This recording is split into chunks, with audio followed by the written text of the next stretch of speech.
ओम शांति। अपने प्यारे बच्चों के लिए ईश्वर का संदेश। 5 दिसंबर 2025। आज की मुरली का टाइटल है, बाबा ने कहा, मीठे बच्चे, यह पतित दुनिया एक पुराना गांव है। यह तुम्हारे रहने लायक नहीं। तुम्हें अब नई पावन दुनिया में चलना है। बाबा ने कहा, मीठे बच्चे, यह पतित दुनिया एक पुराना गांव है। यह तुम्हारे रहने लायक नहीं। तुम्हें अब नई पावन दुनिया में चलना है। आज की मुरली से प्रश्न है, बाप अपने बच्चों को उन्नति की कौन सी एक युक्ति बताते हैं? उत्तर, बच्चे, तुम आज्ञाकारी बन बाप दादा की मत पर चलते रहो। बाप दादा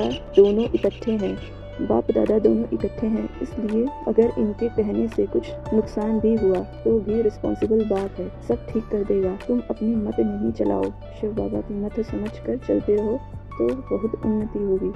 ओम शांति। पहली मुख्य बात, रूहानी बच्चों को रूहानी बाप समझाते हैं कि अपने को आत्मा निश्चय कर बैठो और बाप को याद करो तो तुम्हारे सब दुख दूर हो जाएंगे। वो लोग आशीर्वाद करते हैं ना, यह बाप भी कहते हैं, बच्चों, तुम्हारे सब दुख दूर हो जाएंगे। सिर्फ अपने को आत्मा समझ बाप को याद करो। यह तो अति सहज है। यह है भारत का प्राचीन सहज राजयोग। प्राचीन का भी टाइम तो चाहिए ना, लॉन्ग भी कितना।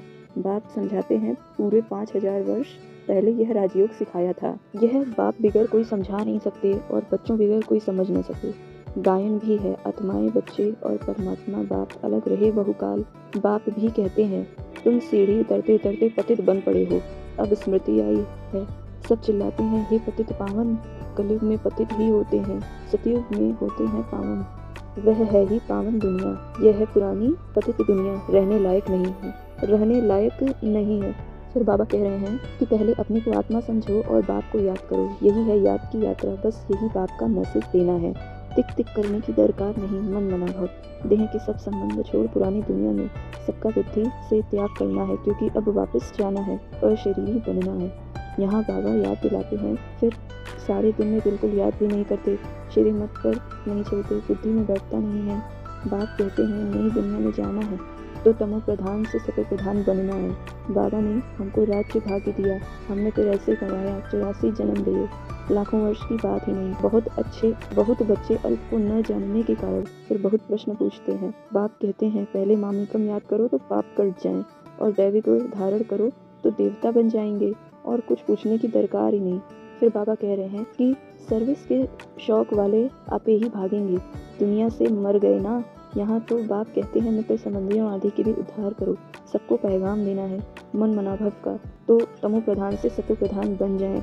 बाबा फिर कह रहे हैं, मुख्य बात है अपने को आत्मा समझ बाप को याद करो तो जंग उतर जाए। स्कूल में जितना अच्छी रीति पढ़ेंगे बड़ी आमदनी होगी। तुमको 21 जन के लिए हेल्थ वेल्थ मिलती है, कम बात है क्या? यहाँ भल वेल्थ है, परंतु टाइम नहीं है जो पुत्र पोत्रे खा सकें। बाप ने सब कुछ इस सेवा में लगा दिया तो कितना जमा हो गया? सबका थोड़े ही जमा होता है। इतने लखपति हैं, पैसा काम आएगा नहीं, बाप लेंगे ही नहीं जो फिर देना पड़े। अच्छा, आज की मुरली के दिव्य वरदान है, संकल्प रूपी बीज को कल्याण की शुभ भावना से भरपूर रखने वाले विश्व कल्याणकारी भव। बाबा कह रहे हैं, जैसे सारे वृक्ष का सार बीज में होता है, ऐसे संकल्प रूपी बीज हर आत्मा के प्रति, प्रकृति के प्रति शुभ भावना वाले हो। सर्व को बाप समान बनाने की भावना, निर्बल को बलवान बनाने की, दुखी अशांत आत्मा को सदा सुखी शांत बनाने की भावना का रस व सार हर संकल्प में भरा हुआ हो। कोई भी संकल्प रूपी बीज इस सार से खाली अर्थात व्यर्थ न हो, कल्याण की भावना से समर्थ हो, तब कहेंगे बाप समान विश्व कल्याणकारी आत्मा। आज की मुरली से स्लोगन है, माया के झमेलों से घबराने के बजाय परमात्मा मेले की मौज मनाते रहो। माया के झमेले से घबराने के बजाय परमात्मा मेले की मौज मनाते रहो। आज की मुरली से अव्यक्त इशारे, अब संपन्न व कर्मातीत बनने की धुन लगाओ। कर्मातीत बनने के लिए अशरीरी बनने का अभ्यास बढ़ाओ। शरीर का बंधन, कर्म का बंधन, व्यक्तियों का बंधन, वैभव का बंधन, स्वभाव संस्कारों का बंधन आदि कोई भी बंधन अपनी तरफ आकर्षित न करे। यह बंधन ही आत्मा को टाइट कर देता है। इसके लिए सदा निर्लिप्त अर्थात न्यारे और अति प्यारे बनने का अभ्यास करो। अच्छा, ओम।